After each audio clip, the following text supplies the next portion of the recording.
하나님의 말씀은 신약 누가복음 21장 1절부터 4절까지 있는 말씀입니다.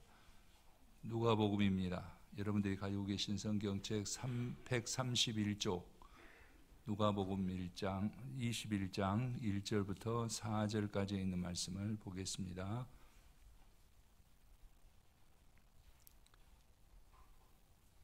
(1절부터) (4절까지) 봉독해 드립니다.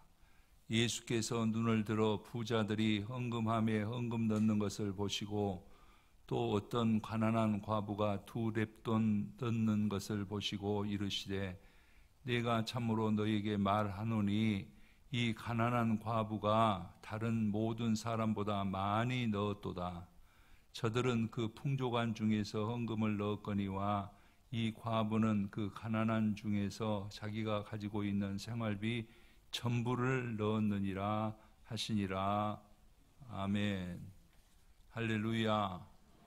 오늘도 하나님을 예배하기 위해서 하나님의 보좌 앞에 서신 우리 성도님들을 축복합니다.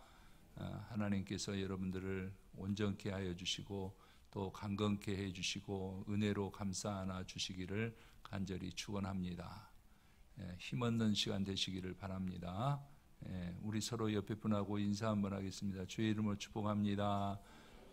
우리 2층에서도 사랑합니다. 은혜 받는 시간 되시기 바랍니다. 고맙습니다. 어떻게 보면 이 시간이 제일로 행복하고 아름다운 시간 같아요. 앞에서 보면 하나님께서도 우리가 이렇게 서로 웃음으로 대하고 서로 축복해 주는 것을 기뻐하실 줄 믿습니다. 오늘 말씀의 제목은 중심을 보시는 하나님이시다 라는 제목으로 함께 은혜 나누고자 합니다. 매국노의 대명사 하면은 여러분들은 누구를 생각하십니까? 구한말 나라를 팔아먹은 이완용을 여러분들은 생각하실 줄 압니다. 그러나 처음부터 그가 매국노가 되었던 것은 아닙니다. 이완용은 한학을 공부해서 25살에 과거에 급제한 수재였다고 합니다. 서예에도 뛰어난 재능을 보여서 추사 김정희에게 필적할 만큼 놀라운 실력을 지녔다라고도 합니다. 주미 참사관으로 3년 동안 미국에 거주하면서 대리공사까지 지냈습니다. 독립협회를 결성해서 위원장과 회장을 역임했고 독립문 건립을 할 때도 가장 많은 돈을 기부했다고 합니다. 독립문 현판 글씨, 지금은 독립문이 자리를 옮겨서 좀 비켜 있지만은 그 독립문 현판 글씨도 이완용의 글이라라는 설이 정설로 되어 있습니다. 그런데 그는 한때 조선에서 보기 드문 칭찬을 했는데 마음이 바라서 나라를 자기 목숨보다 소중히 여기는 사람이었다라고 평가도 들었습니다. 그러던 그가 을사늑약 한일 합방조약을 체결하는데 주도하여서 친일파의 거두로 변신하고 나라를 팔아먹는 매국노로 전락해 버렸습니다. 원인이 뭐냐라고 할 때 역사가들은 그렇게 말합니다. 잘못된 현실주의, 실용주의의 신념 때문이라고 말하고 있습니다. 그 말은 무슨 말이냐면은 어차피 시대가 기울었는데 어차피 나라가 망할 것인데 그럴 바에는 우리가 먼저 손을 내밀자라고 해서 그가 나라를 팔아먹는데 앞장섰다 그런 말입니다. 다시 말씀드리면 잘못된 현실주의, 잘못된 실용주의의 결과였다. 그가 매국노가 됐다 그런 말씀이죠. 그 글을 보면서 저는 그런 생각을 합니다.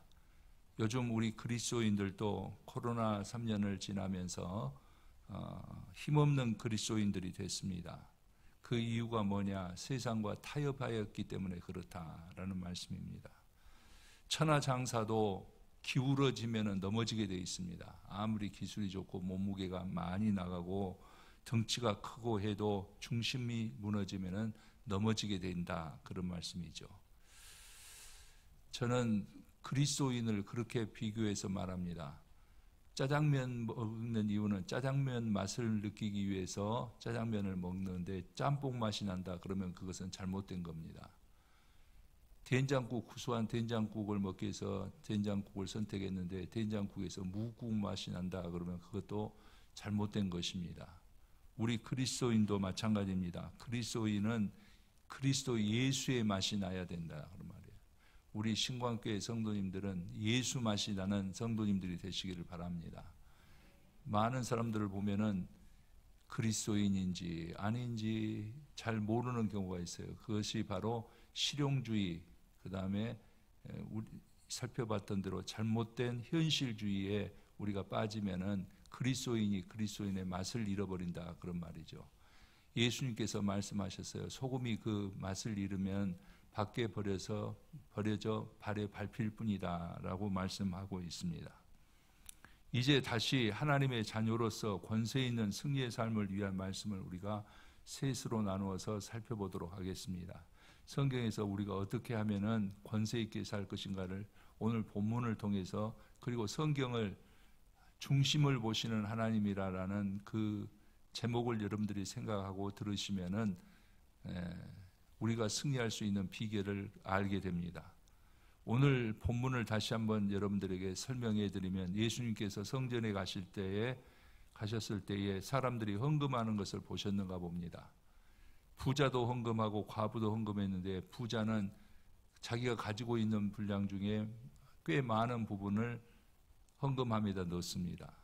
그러나 그것을 우리가 보면은 그 부자는 헌금을 했지만은, 많은 부분을 헌금했지만은 자기 삶의 일부분만 하나님 앞에 드렸다라는 것을 예수님께서 말씀하시고, 과부가 2렙돈, 글쎄 요즘 우리 돈으로 말한다면은 땅에 떨어져도 줍지 않을 만한 한 100원짜리나 됐는가 모르겠습니다. 그 2렙돈을 넣는 것을 보시고 이 여자는 자기 생활비의 전부를 넣었다라고 칭찬하시는 것을 볼 수 있습니다. 중심을 하나님 앞에 드렸다라는 것입니다. 그래서 예수님의 말씀은 중심과 주변에 관한 말씀입니다. 그냥 많이 넣은 것이 잘못이다라는 것이 아니고, 적게 넣었기 때문에 칭찬받는 것이 아니고, 부자는 부자의 자기가 가지고 있는 것에 일부를 넣었지만은 과부는 자기가 가지고 있는 것 전부를 넣었다 그런 말씀입니다. 있어도 그만 없어도 그만인 것이 아니라, 과부는 얼마 되지는 않지만은 자신의 모든 것을, 즉 중심을 하나님 앞에 드렸다 그런 말이죠. 오늘 또 예수님께서는 우리의 마음을 보시고 중심을 보신다 그런 말입니다. 예배를 드림에 있어서도 저도 언제나 단에 올라와서 기도하는 것이 그겁니다. 이 시간에는 하나님 앞에 드려드리는 시간이 되게 해달라고. 제가 설교를 하기 위해서만 서는 것이 아니라 저도 찬송자로, 예배자로 함께 할 수 있도록 하고, 하나님의 말씀도 잘 전할 수 있도록 하고, 또 축복 기도하는 그것도 주의 이름으로 축복할 수 있게 해달라고 그렇게 저도 기도합니다. 세상의 사람들은 많고 적음을 생각하는데, 예수님께서는 많고 적음을 생각하는 것이 아니라 그 사람의 중심을 보신다 그런 말이에요. 주변을 보시는 것이 아니라 중심을 보신다 그런 말입니다. 그래서 우리가 첫 번째로 해결해야 될 것이 뭐냐, 하나님께서는 우리의 중심을 보신다. 같이 한번 해보겠습니다. 하나님께서는 우리의 중심을 보십니다. 하나님께서는 우리의 중심을 보십니다. 그러기에 그리스도인이라고 한다면 정리해야 될 주변을 잘 정리해야 됩니다. 성경에서 그것을 말하고 있는데, 이스라엘 백성들이 애굽에서 나와서 가나안 땅으로 가는데 산악을 길이면 갈 수 있는 길을 40년 동안 배회하는 것을 우리가 볼 수가 있습니다. 그 이유가 있습니다.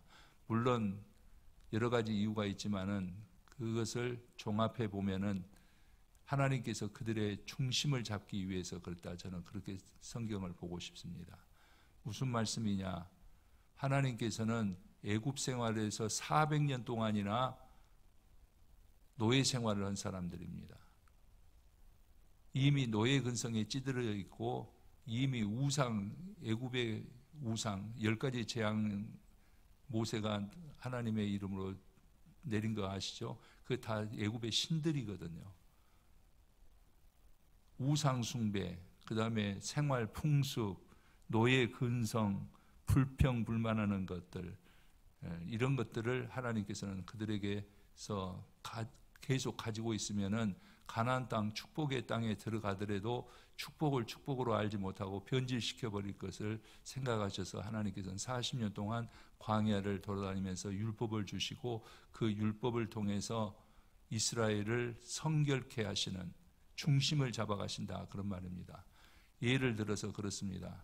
우리나라는 36년 동안 일제강점기를 지내게 됐는데 지금도 일제강점기에 잔재들이 많이 있어서 우리가 곧 찾아낼 수가 있습니다. 이를테면은 도시락을 우리는 벤또라고도 말합니다. 오늘은 2부 예배는 연세 드신 분들이 많이 계시니까 어느 지역을 가리킬 때 나와바리라 이런 말도 쓰고 그러죠. 일본 말을 우리가 찾아내려고 그러면은 뭐 옷도 이렇게 할 때 무엇을 바꾼다 할 때 우라카이 한다 뭐 이런 것도, 제가 나이를 많이 먹은 것도 아닌데 이해가 되시죠? 그런 일본 말들이 우리 사회에 많이 지금 이렇게 들어왔습니다. 손톱깎이 하면 되는데 지금도 스메기리 이렇게 말하고, 그런 거 보면은 일본 말을 들으면은 하나하나가 일제 잔재가 벌써 80년이 다 되고 있는데도 우리한테까지, 우리는 그들의 삶 속에 들어가 보지도 않았지만 우리의 잔재가 그대로 일제 잔재가 우리에게 남아있다, 그런 말입니다. 하나님께서는 이렇게 40년 동안 이스라엘 백성들을 광야에 머무르게 하신 이유는 그런 애굽의 잔재들을 다 없애기 위해서 그러셨다, 그런 말이죠. 그리고 40년이 찼을 때에 하나님께서는 약속하신 대로 이스라엘 백성들을 광야로 들여보내기로 하셨습니다. 여호수아의 지도 아래서 가나안 땅으로 들어가게 되는데 요단강을 건너고 맞이한 첫 번째 난관은 뭐였냐면 여리고성입니다. 여리고성은 저도 가봐서 그 흔적을 이렇게 봤습니다마는 역사가들은 그렇게 말합니다. 지구상에 있는 가장 큰 성 중에 하나였고 가장 오래된 성 중에 하나다, 이렇게 말을 합니다. 여리고성을 점령하는 방법은 그야말로 하나님의 방법입니다. 전쟁다운 전쟁을 하는 것이 아니고 이스라엘 백성들이 하루에 한 번씩 제사장이 제로 앞장을 서고 여리고성을 하루에 한 바퀴씩 엿새 동안 돌고 마지막 7째 날은 제사장들이 앞에 서고 백성들이 그 뒤를 서서 여리고성을 또 7바퀴 도는 것으로 하고 함성을 지르니까 여리고성이 무너졌다, 그런 말입니다. 역사학자들은 다시 말합니다. 여리고성이 어떻게 해서 망했느냐, 지진에 의해서 망했을 것이다. 그 흔적들을 보고 그렇게 결론을 내렸습니다. 여리고성이 무너졌습니다. 하나님께서는 믿음의 중심이 잘 잡혀진 그들에게 이런 기사와 이적을 베푸셨던 것을 볼 수가 있습니다. 다음 점령해야 될 성이 아이성입니다. 이 아이성은 가나안 땅에 있는 조그만 성 중에 하나였습니다. 그래서 여호수아가 생각할 때에 이 적은 성은 한 3,000명만 보내면은 얼마든지 점령할 수 있겠다라고 해서 3,000명을 보냈는데 대패를 합니다. 그래서 나중에 패하고 돌아온 그들을 보고 여호수아가 하나님 앞에 묻습니다. 이 패가 어찌된 일입니까? 하나님께서 이 땅을 우리에게 주시겠다고 약속하지 않으셨습니까? 하고 하나님 앞에 부르짖습니다. 그럴 때 하나님께서 말씀하십니다. 이스라엘이 범죄하여 나의 명한 언약을 어기었기 때문에 그렇다. 너는 일찍이 일어나 백성들을 성결케 하고 내일을 기다리라. 이스라엘 백성들을 40년 동안 성결케 해서 여리고에 큰 승리를 주었는데 여리고성을 점령하면서 무슨 일인가 있었다, 그런 말이에요. 그것은 하나님께서 40년 동안 성결케 하여 주신 그것을 깨트렸다, 그런 말이에요. 너희들이 성결함이 무너졌다, 그런 말입니다. 우리가 주의 깊게 들어야 됩니다. 그래서 누가 그랬는가 제비를 뽑기로 했습니다. 그럴 때 유다 자손 세라의 증손 삽티의 손자 갈미의 아들 아간이 잡혀 나오게 됩니다. 아간이 그러면 무슨 죄를 범했느냐? 여러분, 우리가 신앙생활하면서 잘 알지만 첫 것은 다 하나님의 것입니다. 그렇죠? 그래서 하나님 앞에 고르반 하라 그래요. 고르반은 하나님 앞에 완전히 드려드리는 것을 말합니다. 하나님의 것을 구별하여 드리고요. 여리고성은 첫 번째 성이었기 때문에 하나님 앞에 여호수아와 모든 사람들이 온전히 전리품을 다 하나님 앞에 드려드리는 것이었는데, 아가는 그것 중에 일부를 숨겼습니다. 신할산 외투 한 벌 욕심났는가 봅니다. 50세겔 되는 금덩어리 또 200개 되는 은덩어리를 숨겼다, 그런 말입니다. 그것은 하나님의 세우신 성결을 깨트렸던 것이에요. 그들은 아골골짜기에서 아간과 그의 자녀, 그의 모든 동식물들을 전부 다 불살라버렸다, 그런 말입니다. 왜 죽었습니까? 왜 하나님께서 그렇게 진노를 하셨습니까? 이스라엘 백성들이 40년 동안 광야에서 세웠던 그 성결함, 그 중심을 무너뜨려 버렸다, 그런 말이에요. 그것이 범죄함이 되었다, 그런 말입니다. 중심을 무너뜨렸기 때문에 그렇습니다. 아간의 종말은 이스라엘의 중심을 무너뜨렸기 때문이었습니다. 하나님께 향한 우리의 중심이 무너뜨리는 것을 하나님께서는 기뻐하지 않으시고 이스라엘을 통해서 우리에게 교훈하신다, 그런 말입니다. 우리도 이 시간 이 자리에 있으면은 짧게는 1년 이하 되시는 분도 있지만은 20년, 30년, 40년, 50년, 60년, 70년, 80년, 90년 될 때까지 아마 하나님을 믿는 분들도 이 자리에 계신 줄 압니다. 그럴 때 우리는 어때야 되느냐? 언제나 우리의 중심이 무너지지 않아야 된다. 저도 이 아프면서 하나님 앞에 계속 기도한 것이 그거예요. 하나님, 저에게 은혜를 주십시오. 다시 첫사랑을 온전히 회복하게 해주십시오. 그 첫사랑이 뭐냐? 제가 고등학교 다닐 때에 사흘 동안 먹지도 않고 자지도 않고 하나님의 성령에 취했던 것을 저는 기억합니다. 그러면서 계속 울면서 기도하고 찬송하고 하니까 저희 어머님 같이 믿음이 좋은 분도 그렇게 말해요. 야, 너 미칠 것 같으니까 그만 좀 해라고. 제발 밥도 먹고 좀 정상적으로 살아라고. 근데 지금은 그때가 그리워진다, 그런 말이에요. 그 은혜를 지금도 사모하고 있습니다.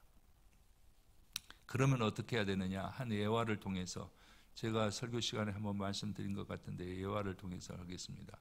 하늘을 나는 솔개는 보통 3, 40년을 산다고 그럽니다. 그런데 3, 40년이 되면은 어떤 솔개들은 높은 바위산 꼭대기로 날아올라서 그곳에서 하는 일이 있는데, 그것은 뭐냐면 자기 부리를 바위에다 쫓는 거래요.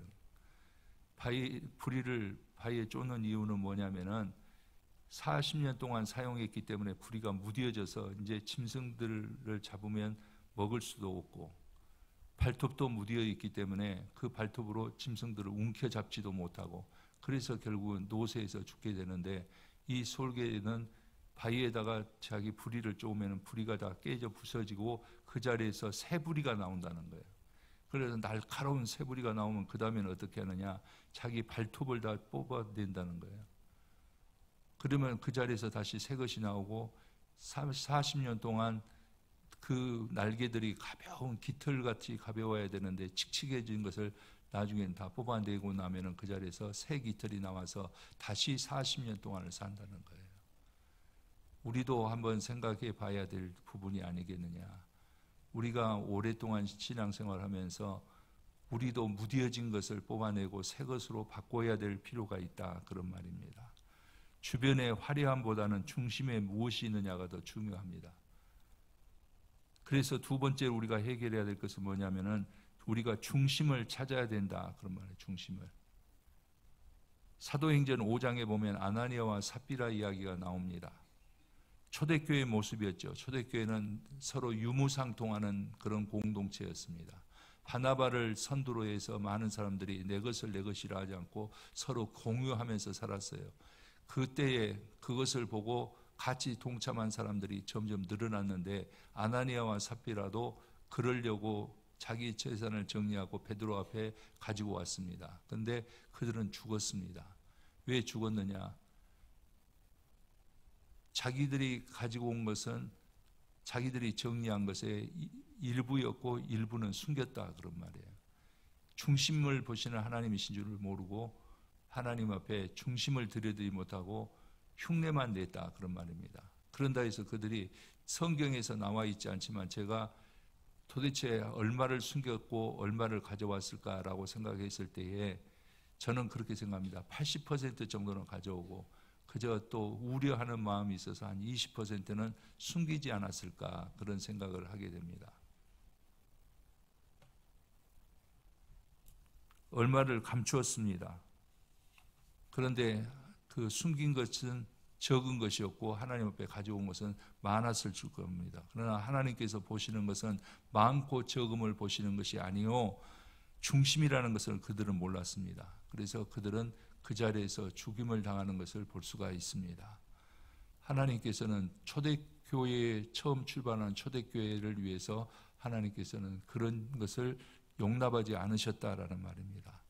믿음의 중심이 무너진 흐트러진 사람은 하나님께서 기뻐하지 않으십니다. 오늘 우리가 예배 드릴 때 온전히 우리의 중심이 하나님 앞에 드려지는 귀한 시간 되시기를 바랍니다. 하나님께서는 그 사람의 예배를 기뻐 받으신다 그런 말이죠. 중심이 드려지지 않는 것은 하나님께서 인정할 수 없었단 말이에요. 우리가 성경적으로 행하는 것도 마찬가지입니다. 주일 성수를 한다, 예배를 드린다 그런 것은 날들의 중심이 하나님 앞에 있습니다라고 한 것이 주일 성수입니다. 그래서 우리가 볼 때에 막대로해서 7분의 1은 하나님의 것입니까? 하나님 앞에 드립니다 하고 딱 떼서 하나님 앞에 드린 것이 주일 성수가 아니라는 거예요. 둥그런 공의 모습에서 가장 중심을 하나님 앞에 드려드린 것이 바로 주일 성수입니다. 온전히 하나님 앞에 드려드리는 거예요. 10의 1을 하나님 앞에 드린다면은 10의 1에서 10에서 하나를 딱 떼서 하나님 앞에 드리니까 내가 11조를 했다라고 하는 것이 아니라 내 물질의 모든 중심이 하나님의 것이에요. 다 하나님의 것인데 그 중심을 드려드려서 가운데 토막 하나를 하나님 앞에 드려드리는 것이 10의 1인 줄 압니다. 중심을 드렸다는 것은 모든 것을 드렸다는 고백입니다. 하나님께서는 100% 양을 보시는 것이 아니에요. 하나님께서 보시는 것은 100%의 마음과 중심을 인정하신다 그런 말입니다. 그러면은 우리가 생각할 때 이런 생각도 해보게 됩니다. 우리의 가정의 중심은 누구이냐? 그 부모입니다. 오늘 또 우리 1부 예배도 그러고 2부 예배도 기도하신 장로님들이 집사님이 그렇게 기도했지만은 우리의 가정의 중심은 부모들입니다. 저는 생각할 때에 길어지니까 잠깐 말씀드리면은 우리 믿음의 선배님들은 지금같이 이렇게 따뜻한 분위기에서 예배 드린 것이 아니고 옛날에는 톱밥난로 떼고 그것도 열악해서 교회가 굉장히 추웠습니다. 옛날에는 지금처럼 신발 신고 교회에 들어온 것이 아니라 전부 다 마룻바닥에 신발 벗고 들어왔는데 그 마룻바닥이 숭숭 뚫려 있어서 밑에서 찬바람이 들어오고 거기에 엎드려서 방석이 있는 사람은 있지만은 방석도 제대로 없어서 거기서 드리고 그래도 또 다급한 사람들은 하나님 앞에 기도원에 가서 삼각산 가서 산기도 하느라고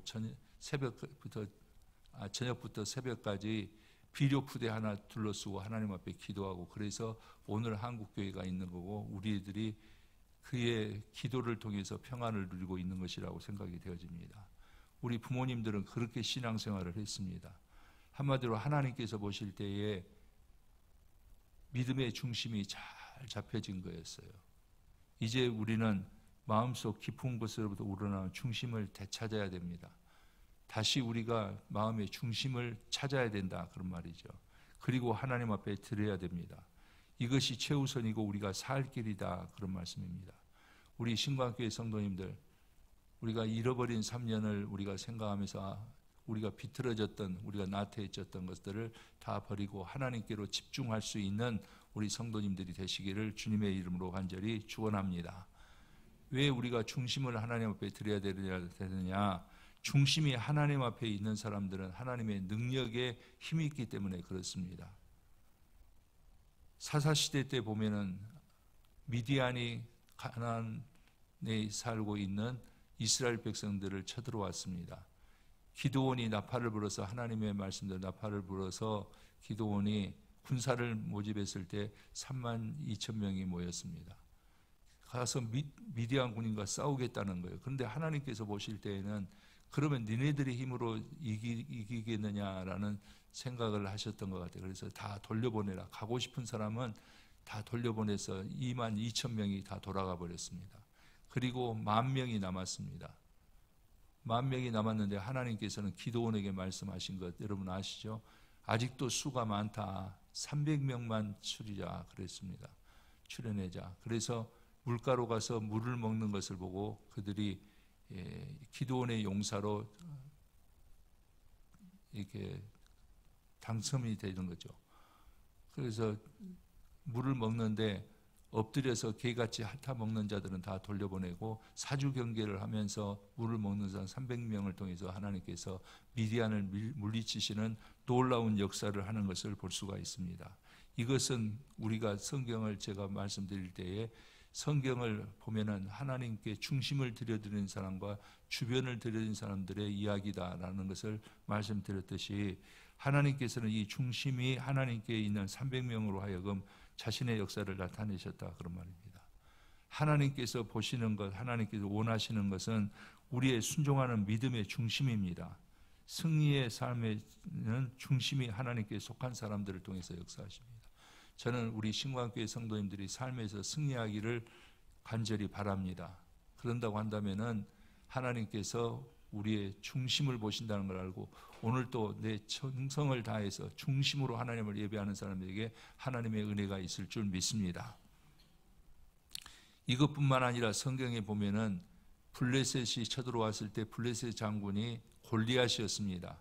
골리앗은 이스라엘 백성들 앞에서 호언장담합니다. 아무도 그를 대적할 사람이 없었습니다. 골리앗은 이렇게 이스라엘을 저주합니다. 그 신들의 이름으로 다윗을 저주하고 내 고기를 새 들짐승에게 주리라 호언장담합니다. 그럴 때 소년 다윗은 사무엘상 17장 15절과 47절 말씀을 제가 봉독해 드리면 너는 칼과 창과 단창으로 내게 오거니와 나는 만군의 여호와의 이름으로 내게 가노라. 전쟁은 여호와께 속한 것인즉 그가 너희를 우리 손에 붙이시리라. 그러면서 그가 목동이었기 때문에 물맷돌을 돌려서 골리앗을 향해서 던지는 것을 볼 수 있습니다. 저는 이것이 기적이라고 생각하지 않습니다. 물론 기적이라고 생각이 됩니다. 하나님께서 하신 일이죠. 그런데 이것도 과학이 들어있어요. 요즘 보면은 야구 같은 것도 보면은 사람이 던질 수 있는 피처가 던질 수 있는 공의 속도가 160km 정도 되면은 굉장히 빠르고 칠 수 있는 한계가 넘어간다고 그럽니다. 그런데 과학적으로 실험을 해봤어요. 200km로 기회를 통해서 던지니까 이 포수가 받는 그 글러브를 전부 뚫고 지나가 버리는 것을 볼 수 있었습니다. 하나님께서 다윗이 돌린 물맷돌에다가 스피드를 실어주니까 그것이 골리앗의 머리에 관통해서 골리앗이 죽어버리는 것을 우리가 볼 수가 있습니다. 이것도 하나님께서 하시는 일이거든요. 하나님께서 다윗의 돌에다가 스피드를 더해 주시니까 그 스피드가 골리앗을 넘어뜨리게 하는 것이에요. 믿으시면 아멘. 저는 그것을 믿습니다. 물이 포도주가 되게 하시는 예수님의 첫 번째 이적도 마찬가지입니다. 돌 항아리에다가 6 항아리가 있는데 거기서 물을 부어라 그러면은 그리고 갖다 주어라 그럴 때 연회를 주관하는 연회장이 이렇게 맛있는 포도주가 어디서 나왔느냐라고 칭찬하는 것을 볼 수가 있습니다. 그것은 하나님께서 시간을 거기다 부어주신 거예요. 저는 포도주에 대해서 잘 모르지만은 포도주는 오래된 것일수록 맛이 뛰어나다는 것은 정도는 알고 있습니다. 하나님께서 항아리에다 물을 붓는 순간 1000년의 역사를 더해 주셨다 생각하면 맛있는 포도주가 되겠습니까? 안 되겠습니까? 맛있는 포도주가 될 줄 저는 믿습니다. 입맛 하시는 분 없으시기 바라십니다. 예. 그것이 바로 하나님의 역사입니다. 믿음의 중심이 잡혀져 있는 사람. 그래서 중심이 하나님께 있었던 소년 다윗은 물맷돌 하나로 가지고 골리앗을 물리치는 것을 볼 수가 있습니다. 우리도 우리의 중심이 하나님께 드려야 된다 그런 말입니다. 이 말은 무슨 말이냐면은 내가 믿는지 안 믿는지 모르면 안 됩니다. 믿는 척 하지 마십시다. 드리는 척 하지 말자 그런 말이에요. 우리 주변만 드리는 것은 허사입니다. 그러나 많고 적음을 떠나서 내 마음의 중심을 가지고 하나님 앞에 드려드리면은 하나님께서 그 사람에게 역사하신다, 그런 말입니다. 그 역사가 지금 우리 이 자리에 있는 우리 성도님들인 줄 믿습니다. 결론적으로 말씀드립니다. 승리의 결정적인 요인이 세상과 같은 법칙이 아니라 하나님께 속한, 하나님의 중심에 속한 부분이었다라는 것을 여러분들에게 말씀드리고 싶습니다. 우리가 무엇으로 내 중심이 그럼 하나님께 있습니다 라고 증명할 수 있느냐?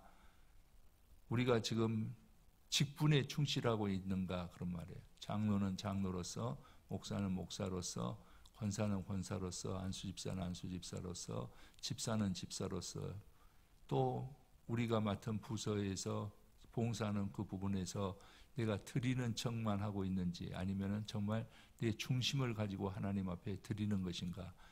많은 분들의 그것을 보면은 느껴져요. 아, 이분들은 진심으로 하시는 분들이구나 라는 것을 느껴집니다. 물론 인간이기 때문에 연약할 때도 있겠죠. 2024년도에는 우리가 오늘 광고 시간에도 말씀드렸지만 우리의 중심을 하나님 앞에 드려드리는 성도님들이 되시고, 그로 인해서 승리하는 우리 성도님들이 되시기를 주님의 이름으로 축원합니다. 우리의 전부가 하나님의 것입니다, 사실은. 그러나 하나님께서는 우리의 중심을 원하십니다. 세상살이가 여러분 아프다고 그럽니다. 세상 살아갈 때 힘이 없다고 그럽니다. 삶의 행복이 멀리 있는 것 같습니다. 왜 그렇습니까? 벌어놓은 것도 같고 가르쳐 놓은 것도 같고 여유스럽게 살만한 것 같은데 왜 그러냐, 그런 말이에요. 우리의 삶의 중심이 세상적으로 기울어져 버렸기 때문에 우리는 그런 겁니다. 흔들리는 세상에서 마음을 빼앗기고 사니 우리의 삶의 마음의 생활이 온전할 리가 없다, 그런 말입니다. 그러나 하나님께 중심을 두고 사는 사람, 하나님께서 보장해 주시는 삶을 살아가는 사람들은 하나님께서 다시 일으켜 세워주시고 힘을 더하여 주실 줄 믿습니다.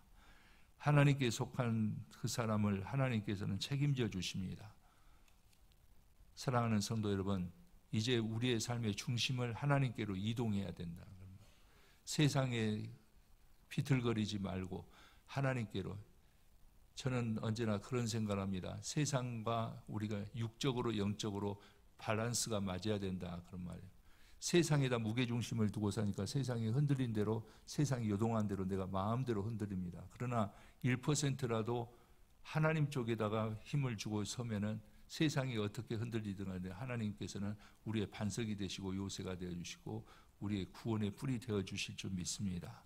성경에 보면은 시편 51편 6절 말씀에 하나님은 중심이 진실하심을 원하시는 분이다.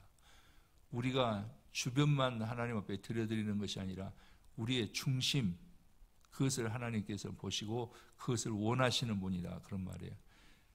골리앗 이야기를 하고 다윗 이야기를 했는데, 다윗을 선택하실 때 하나님께서는 사무엘상 16장 7절 말씀에서 사람은 외모를 보거니와 나 여호와는 중심을 보느니라 라고 말씀하시는 것을 볼 수가 있습니다.